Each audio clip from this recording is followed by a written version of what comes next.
Let me bring everyone's attention to why we're here, and thank everyone for coming. As you can see from the strong number of people that are here, community leaders,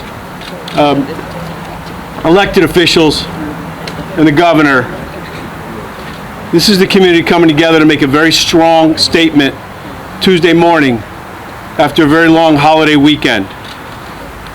Starting in the evening on Saturday night and into the early morning of Sunday morning, where the city experienced a series of shootings, called 5 shootings, in different places in the city, as the chief will describe them in more detail, but just let me say, which we are looking at as unrelated, yet a concentration of shootings like we haven't seen with victims in this city in a very long time.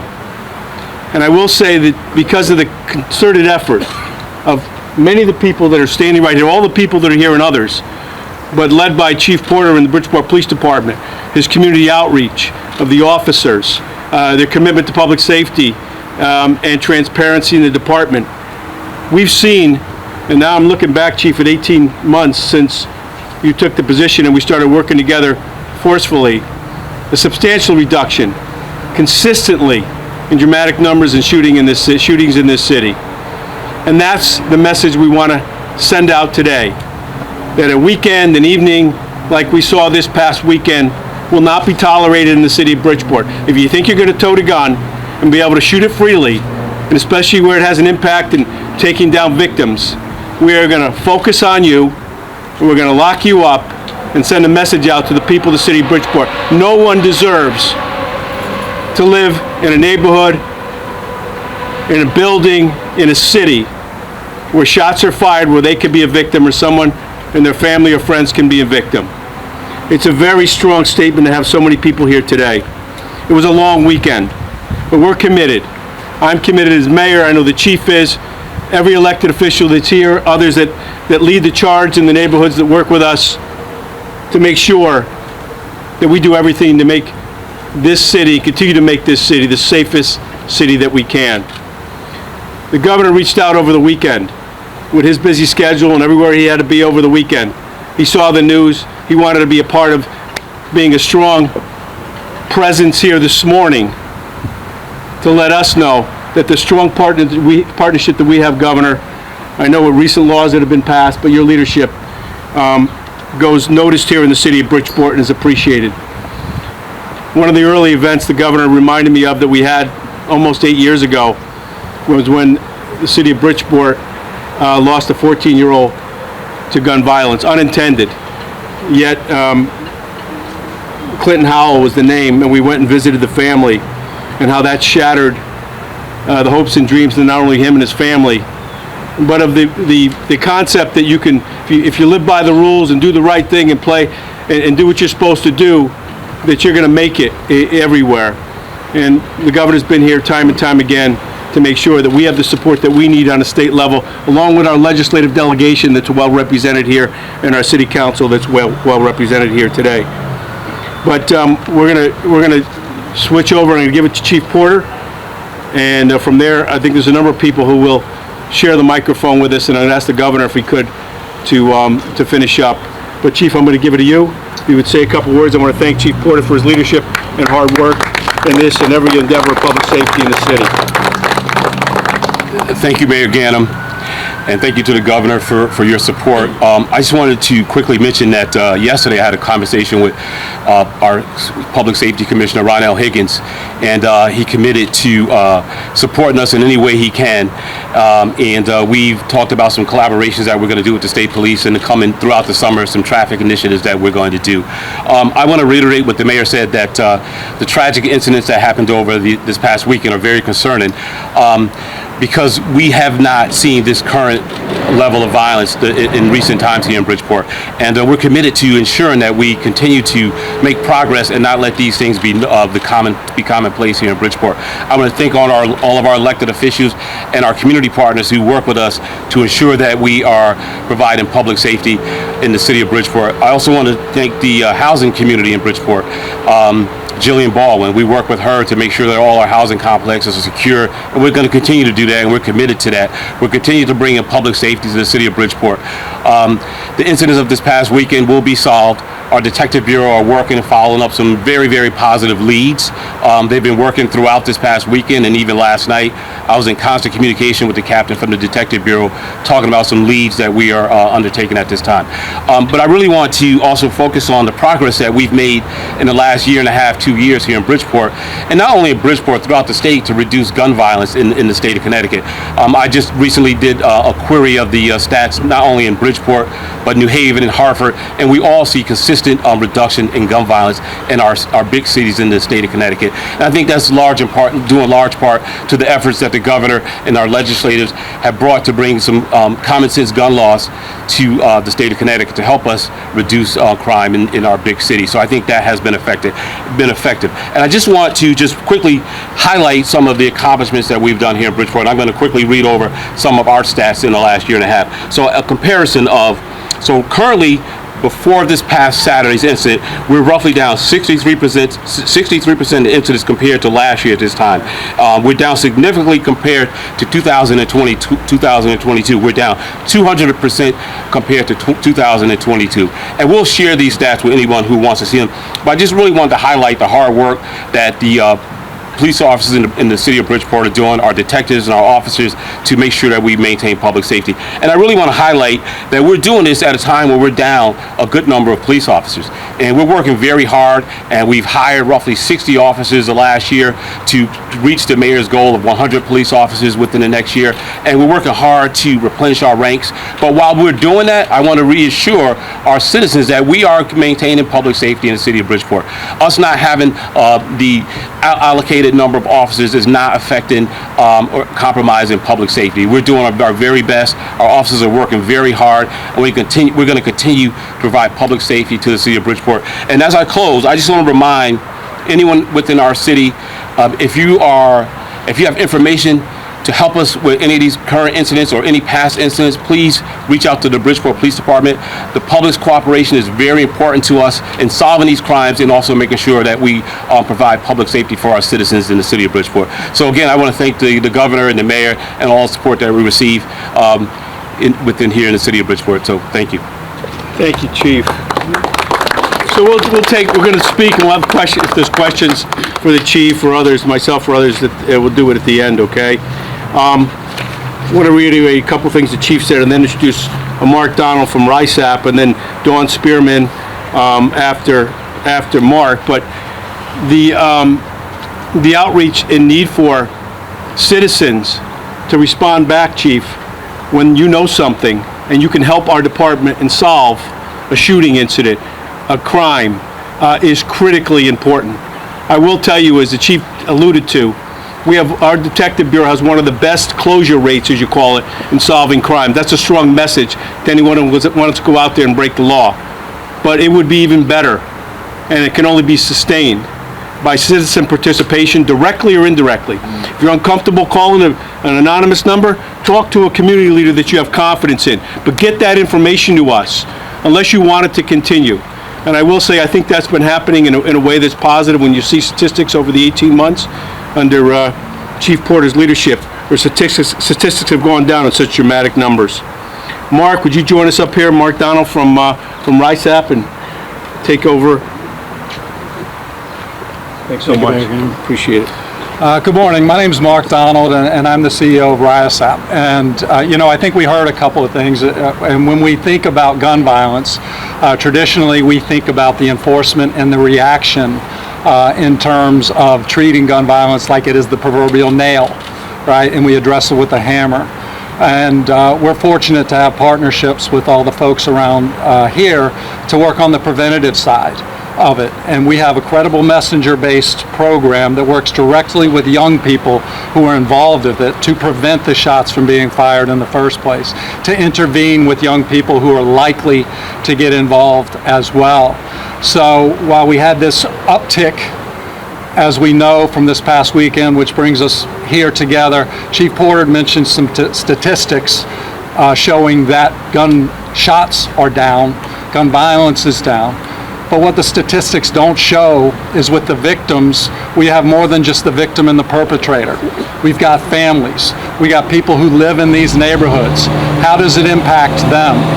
So when we take out our hammers, where are the screwdrivers, right? Where are the levels, and how are we addressing it? And we try and break that school to prison pipeline through restorative practices in school. So these young people, before they get in this life, have the opportunity to get on the right track.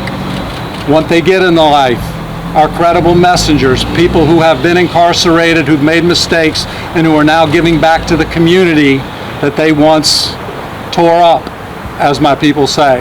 They're working with the young people directly to get them to make better decisions, to get involved in the workforce and careers, to become better family members, become better community members.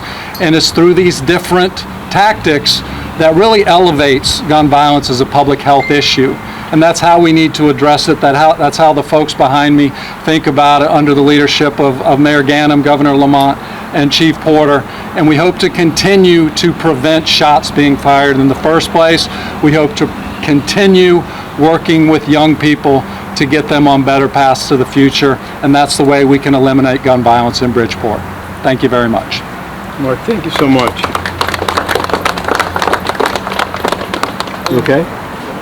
And Dawn, I don't know if you know, you probably have met her, you should know Dawn Spearman.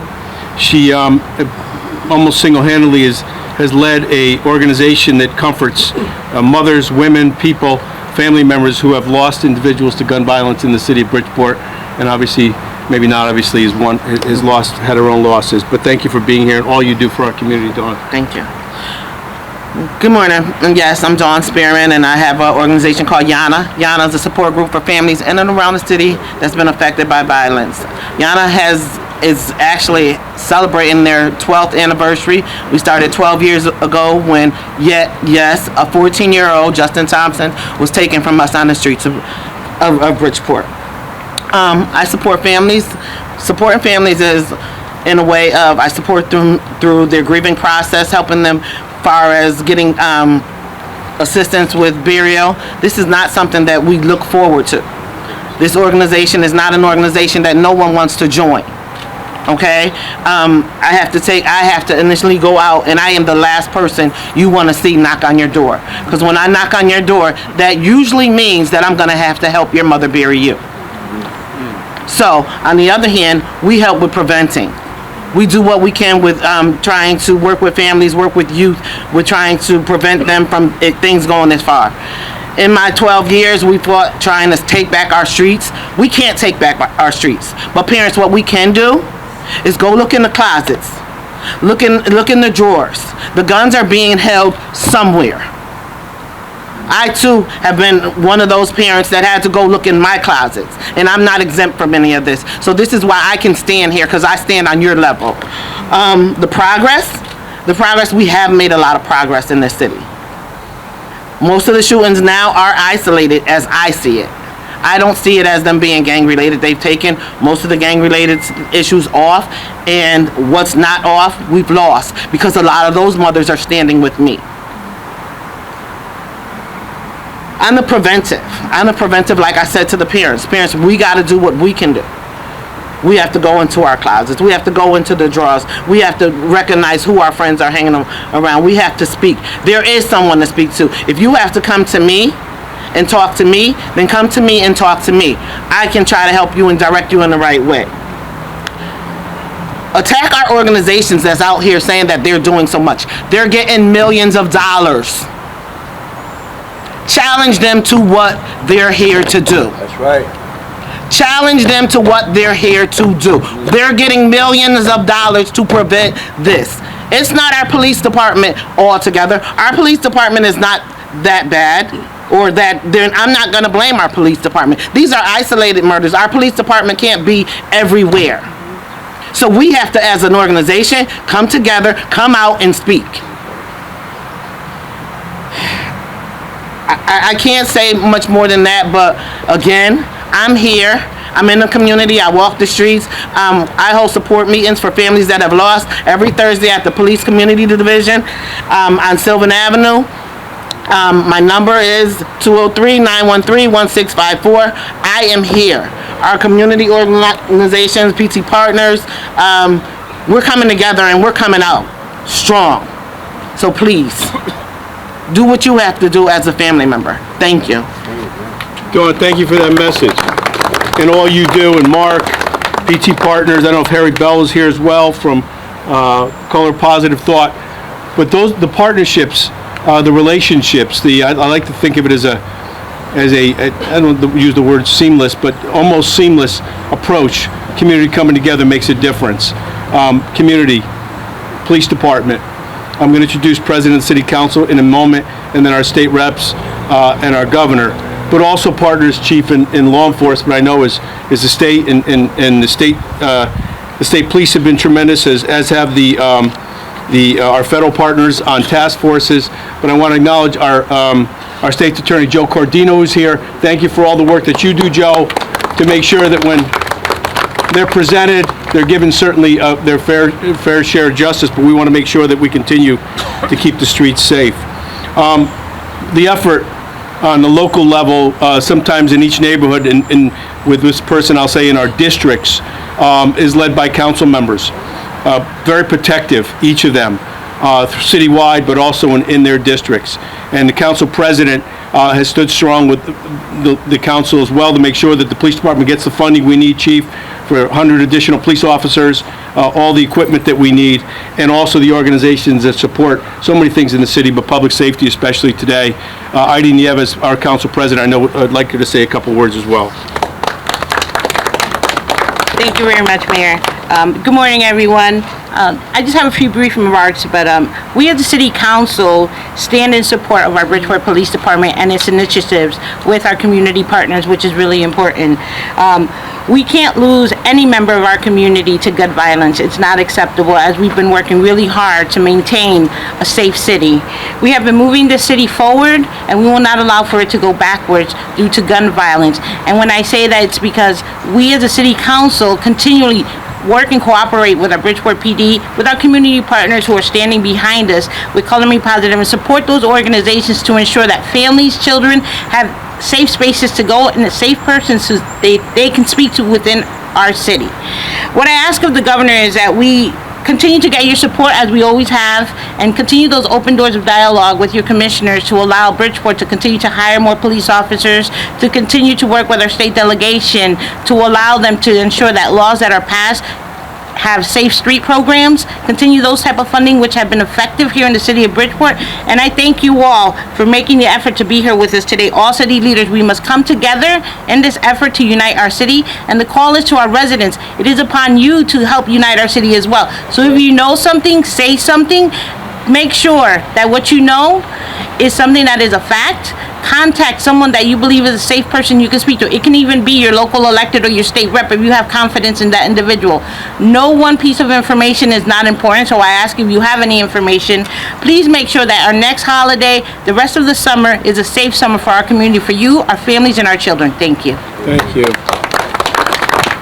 And before I call up Chris Rosario, I see that Harry Bell is here, Color Positive Thought. Harry, why don't you share a couple words? I know I've worked with you and all the intervention you do with young people. You probably, I think, have as good a handle on who's and what in the city and things that we can do and what you're doing to encourage young people in the right direction. Yes. First of all, I just want to say, give a good hand clap for the chief, because again, you know, I represent the city of Bridgeport all around, but I'm in the north end of Bridgeport. That's where I do my base of my programming. And like he said, some of the violence went down a lot.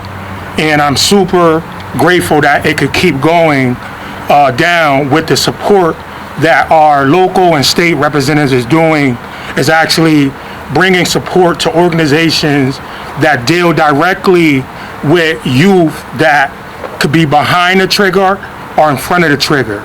So I just want to say again, thank you to the representatives that go to Hartford and fight for the grassroots organizations that deal with youth daily, that are affected by gun violence daily, and trauma that they face from gun violence. So if we keep doing that with the support of our council that's been doing that, and our state and local representatives, we can continue for numbers to go down, and I'm here.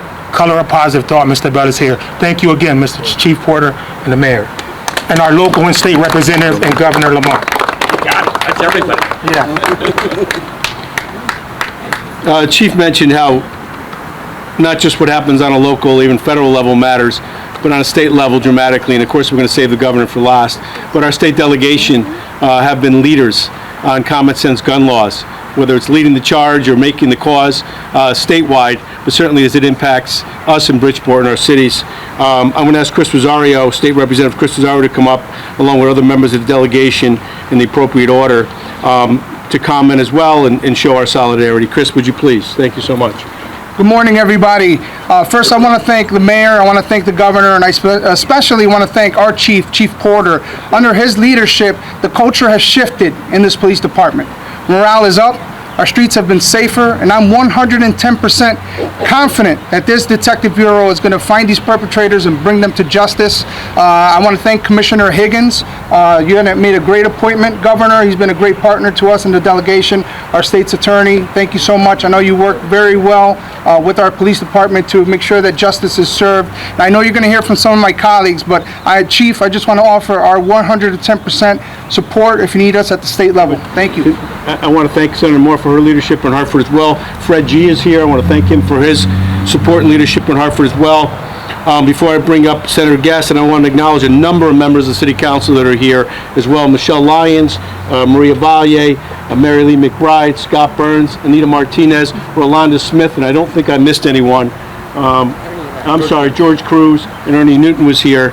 And Chairman of Public Safety, before the governor speaks, is our State Senator, Herron Gaston. Herron, Senator, please.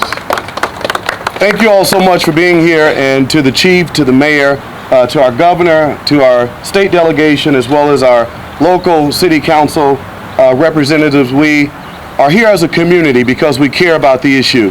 As the co-chair of public safety, we have done a number of amazing initiatives that's going to help catapult Bridgeport, and to also help more sustainable programs that's going to increase public safety in our state. I want to pay homage as well to a member of the Public Safety Committee, Representative Fred G., who works very diligently and hard with public safety to ensure that Bridgeport remains at the forefront and that we are addressing the issues that matter most to our community. As we understand, those that are closest to the issue is closest to the solution. We know that epistemic violence have been visited upon poor communities for decades upon decades, and that there is a correlation between poverty and crime. And so in order for us to really address the epistemic issue of gun violence, we got to get to the root cause of what is the byproduct of that, and that is poverty. We need to invest more in the infrastructure of our communities. I believe that our kids deserve the same decent shot as any other kid in Fairfield County. Some of them have never been given a first chance, and so it's easier for them to get their hands on a gun than it is for them to get a textbook. And that is the story in many of our urban centers, which means that we need to address gun violence from this perspective, that we oftentimes look at mass shootings of what happened in Parkland and Sandy Hook, and all those things are travesties, and certainly it pains my heart to see anyone lose their life due to gun violence. But there's violence that happened in our community, mass shootings every single day, like what happened this weekend. And oftentimes people turn a blind eye to it and say that it's just that way because it's always been that way. It don't have to always be that way. And we're going to turn the tide here in Bridgeport. And we want the community to know that we have your back, but you also got to be willing to work with us as well. If you see something, as someone just mentioned, you need to say something. We need to engage in more community engagement functions where parents, young people have an opportunity to speak about the challenges and issues that they face each and every day. Post-traumatic stress syndrome from systemic racism, structural racism, institutional racism rears its ugly head each and every day, and these kids have to live with that trauma. They go to school with that trauma. Kids who have trauma, they can't learn. Parents and families who have generational trauma, it's difficult to break that cycle. So we have to start now.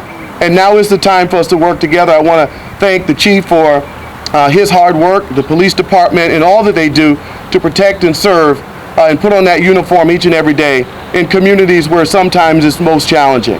And to our state delegation for working so hard to try to bring the proper resources we need to make sure that this city is a thriving, functioning city with the resources that it needs to uplift all of our community members. And once again, I wanted to acknowledge my Senate colleague, Senator Marilyn Moore. She cares very deeply about this issue. I've worked very closely with her over the past several years, and I must say that I'm going to miss her voice in the Senate, but I know that her legacy will continue to fight for Bridgeport and to ensure that Bridgeport remains a safe, prosperous environment where everyone wants to live. Thank you. Thank you. Andre, want to say a couple words? And State Representative Andre Baker, I was sitting behind me, so I'm sorry I missed you. Andre, you want to say a couple words, and then we'll bring the governor. That's okay, Mayor. You know what? So much has been said here today, and as we talk about the resources, and I think about the resources that we have in Hartford, we have fight so hard to bring down. But you know, the bottom line is for people, if it wasn't for people like Dawn and Kenny Jackson and Harry Bell, who are out on the ground, they're in the streets, they're talking and having conversations with people. They understand what is going on out in the community and what is actually needed. So I thank them, and I continue to work with them, because let the truth be told, and things could be a lot worse than they are today if it isn't for those individuals as they work with the youth, they work with their families to get an understanding of really what's going on in the household, because that's where it is.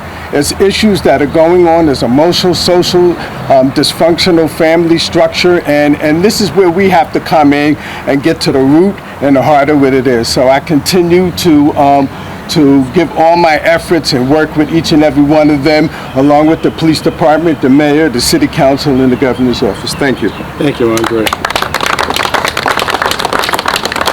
Well overdue is to hear from the governor, but before we do, I just want to say to the governor, thank you.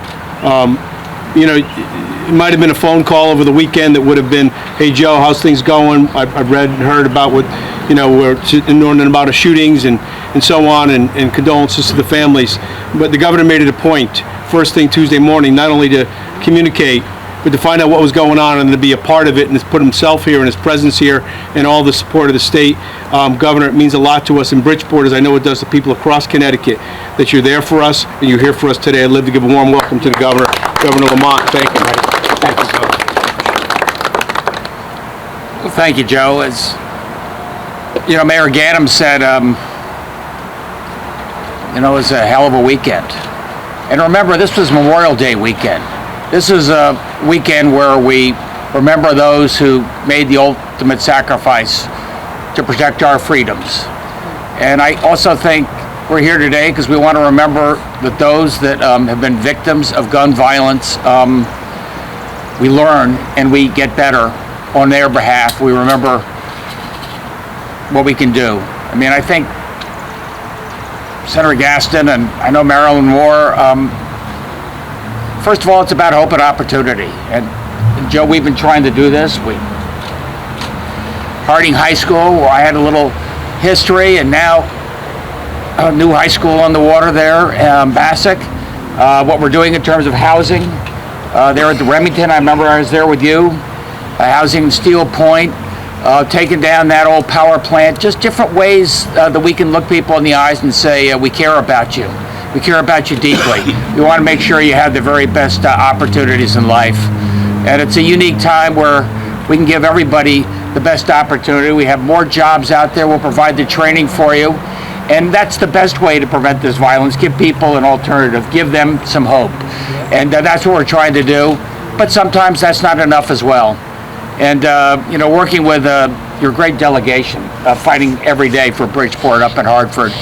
And what we're able to do in terms of getting some of those worst of the ghost guns and illegal guns, guns that turn into automatic weapons, get them off the street. Chief said he thinks that's making a difference, beginning to make a difference. What we did in terms of, Joe said, those repeat gun offenders, those guys who come out and do it again and again, jeopardizing folks in P.T. Barnum and other communities. We're not going to let that happen, and those guys are not going to be, you know, out there on the street giving us risk.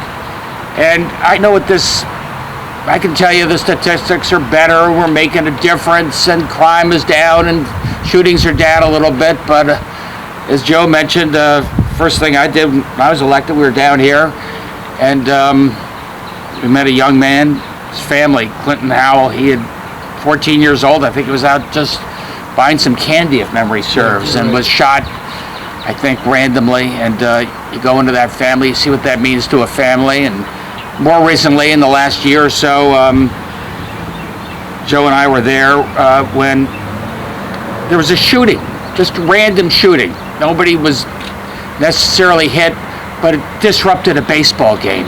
And here are all these fifth graders playing a little baseball in their backfield. And a lot of the folks behind me right here, we got together the next day and made sure those kids could finish that baseball game. I think that's what we're trying to do. Dawn, that's what you're trying to do. I love that you are not alone. That's why everybody is here with us right now, saying this is our police are doing the very best they can. Thank you, Chief. I know right after this you're going out to interview another person to join the force. I love hearing that. I want the community to support the police and support them, just not by saying thank you for the good work you do on our behalf, but also give them the information they need to make sure this is a lot less likely to happen again. Thanks, everybody. Thank you, Joe. I'll give you, we're here on a somber note. We're here on what is terrible tragedy, a hell of a weekend, as the chief said, with families and victims that condolences go out to. But just to follow up, Governor, on the story that we shared together, the experience we shared together with Clinton Howell, I think I wanted to give you a positive note. I told the chief, his brother, I saw him yesterday, is now applying to be a Bridgeport police officer. So he wants to make a difference in this community. And on Newfield Park, we were there this weekend. I can't say that it's been completely trouble-free. Every place has their challenges, but it's been shooting-free, I think, since then, thanks to so many people being the fabric, the social fabric, the moral fabric, the public safety fabric that supports our police department is the tip of the spear, as I quote our senator always says about our police departments and public safety. Questions from anyone from the press, for any of us, either directly or indirectly? Yes, go ahead. How many guns were legal, or do we know that number yet? How many, say it again, how many guns were legal that were used In the weekend shooting. Oh, I'm guessing none, but Chief, you can answer that. So at this point, this is an ongoing investigation, and so we've not determined or located those weapons as of yet. So I suspect they were illegal guns, though.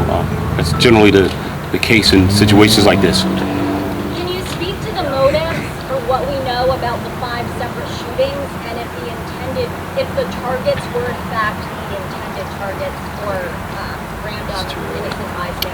Yeah, so this is the beginning stages of the investigation. It's too early, and we've not determined a particular motive. But really, is there ever a justifiable motive in these situations? Obviously, we want to find that out. So we've not identified a particular motive at this point. We're working several different leads to determine some of the causes in these recent shootings. Talk about what you're doing moving forward, covering the rest of the summer, and if you're covering any particular parts of the city. Yeah, so that's an excellent question. So yes, we are. Even before this incident, we've increased our patrol presence in the areas. Our detectives are doing also more proactive work. We're working with our state and federal partners as well to provide coverage to certain areas of Bridgeport. But what we're doing and what we've been doing is we've been strategic. So we target specific individuals that are known to us and who are prone to violence, and we're specifically targeting those with all of our efforts, with all of our different tools and resources, with our different partners, whether it be state or federal. And one of the things I want to say is that we mentioned a lot of resources that the state and the city provide to individuals to deter them from getting involved in criminal activity. But the other resource and tool and technology that we have is we have a lot of resources to lock people up. And so to those who want to continue to engage in criminal and violent activity, we will work with our state's attorney, our federal partners, Vanessa Avery, and our state partner, State's Attorney Joe Corradino, to lock the right individuals up. And if you've read the papers recently, we've had several convictions of individuals, and we continue to look forward to doing that. Obviously, we want to dissuade individuals from getting involved, but if we have to, we will lock people up and ensure that they're convicted. I understand that one woman suffered some injuries, possibly even critical. Can you update us on her condition?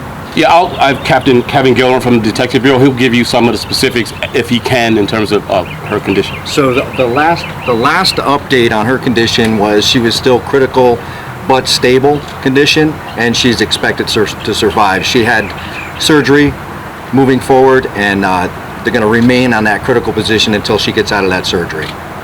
How are the rest of the victims and the families? They've obviously gone through a lot. They have. Spoken to them? We have, and all of those are non-fatal, non-life-threatening injuries for anybody else that was involved. The 3 PT shooting specifically, those are related. I'm not going to get into anything further than saying that because we don't want to destroy the investigation, but I will say that the 3 in PT, even though they were apart by hours, they were connected. So we also do have support services. We have a victim services worker who works for the Bridgeport Police Department specifically, and anyone who feels to need to reach out to those services, please contact the Bridgeport Police Department, and we'll provide those services, whether it be the victims or a family member or someone who might have been traumatized by these incidents. When you say it's related, are you talking about the retaliatory or the subsequent? Well, sir, I just can't get into the details on that. As you know, and most people know, it could hurt the investigation. Potential witnesses that come forward later, it could hurt that investigation, and those witness statements could be tainted if they knew some of the information that I have. I can tell you there's several leads on all of those, all 5 shootings. There's several leads on those. I'm not going to get into the leads at this time. I'm sorry, I don't want to cut you off, but just to follow. So why does he tell you they're related? Because I think the public needs to know this isn't just whatever it is, 3 or 5 people just running around shooting at randomly. I think that part for the public to be aware of. It doesn't mean that that's acceptable. It's clearly not, and no one deserves to live in a neighborhood, a complex, or a city where even people can retaliate or go at each other with guns or gun violence. But the fact that that part of I think is one of the reasons why the department says, yes, they're related. So they don't think they're just people running around, and I'm saying we don't have challenges. But go ahead, Captain. Yes, Mayor, thank you. So what I've been hearing here today is that the community is behind the police department. That's a big reason why this crime has gone down. We're with the community now. The community's with us. It's evident. I've been here 27 years and I've never seen it like that. It's a sigh of relief, and they're a big reason why this crime has gone down. And they're a big reason why we're getting leads. But not just that, the technology we have now is advanced like you wouldn't believe. So that's an assistant to us as well. We're working with our local, state, and federal partners on the law enforcement end, and as the mayor has said and the chief has said, the state's attorney is actually here today himself. We're working with the state's attorney's office, the inspectors, the FBI on all of these cases, not just the ones that happen over the weekend. One non-fatal shooting is not acceptable in our community anymore, and we're going to hit every one of them. I'm going to put every detective on every single case. Is there anything specific that the city has asked from the state, chief, mayor? Well, so I'm not going to get into the specifics, but I did have a conversation with Commissioner Ronell Higgins yesterday, as well as with the colonel from the Connecticut State Police, and we're planning some initiatives to do some joint operations over the city as it relates to traffic enforcement in certain hotspot areas. But we always have, and we always have maintained relationships and partnerships with our state and federal partners. So those are ongoing. That we have detectives assigned to all of the different various task force with the state and federal agencies. And I'm going to just tell you on a broad basis, and the governor's here with our delegation or in any way, there's never been an ask that I've made to the governor that he hasn't either responded to positively and met that need or exceeded it, or made an offer of help, as he did here today, asking us what we needed, what do we continue to do, and that's greatly appreciated. The strength of that partnership, I think, sends a powerful message, hopefully, to the community that we're working together, as the chief said, at all levels of government with the community as either the essential part of it as well. Anyone else? For the governor, what about the magnitude and the quantity of shootings this weekend made you want to come down here and show a visible presence in the city? Just say we're standing with you. On this of all weekends to have this type of these shootings. As Joe said, maybe a few of them are related. These are not just random, but the state is with you. Our state police are with you. Obviously, the community is with you, doing everything it can to make sure you feel safe in your hometown. Thanks, everybody. You good? Thank you so much.